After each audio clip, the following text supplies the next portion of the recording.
Matapos ang sunod-sunod na habulan, sagupaan, at emosyonal na komprontasyon, tuluyan nang nagtapos ang teleseryeng Saving Grace, The Untold Story. Sa finalan na pinamagatang The Last Hope, nasaksihan natin ang isang mapait pero makabuluhang pagtatapos sa laban para sa kustodya ni Grace, ang batang ginampanan ng napakahusay ng child star na si Zia Grace, hindi man si Sarah Banaag.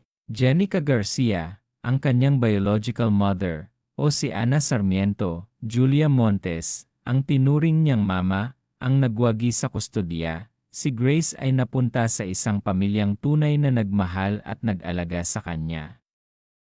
Parehong nakulong sina Sarah at Ana, ang una dahil sa child abuse, ang huli dahil sa kanyang desisyon na tumakas muli para iligtas si Grace. Nag-umpisa ang final week sa matapang na pagsaksi ni Grace sa korte, kung saan ibinunyag niya ang pagmamalupit ni Sarah at ang kabutihang ipinadama ni Ana.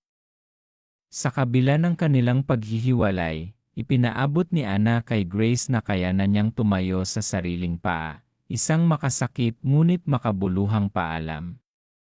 Samantala, si Sarah ay patuloy sa kanyang pagsusumikap na agawin si Grace hanggang sa huli, ngunit nabigo nang muli siyang harangin ni Ana. Nasaksihan natin ang madugong tagpo ng dalawa na nauwi sa pag-aresto kay Sarah matapos siyang saktan at subukang patayin si Ana. Sa dulo, naghilom ang sugat ni Ana habang ginugol niya ang kanyang oras sa kulungan sa paggawa ng handicrafts at pagtuturo sa ibang preso. Sa araw ng kanyang paglaya, masayang sinalubong siya ni Julius, Helena, at ni Grace na isa ng dalagita. Habang si Grace ay masayang namuhay sa piling ng bago niyang pamilya, hindi niya kailanman nakalimutang minahal siya ni Mama Ana.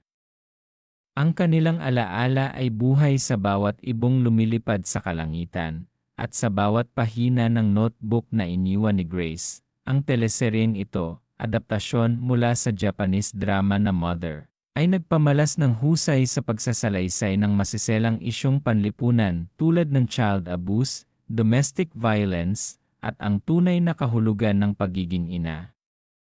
Pinuri ng maraming netizens ang huling yugto ng kwento, na hindi lang emosyonal kundi makabuluhan din mula sa powerhouse cast na pinangunahan nina Julia Montes at Sharon Cuneta, hanggang sa matagumpay na pagganap ng bawat karakter. Tunay ngang hindi binigo ng Saving Grace ang mga manonood.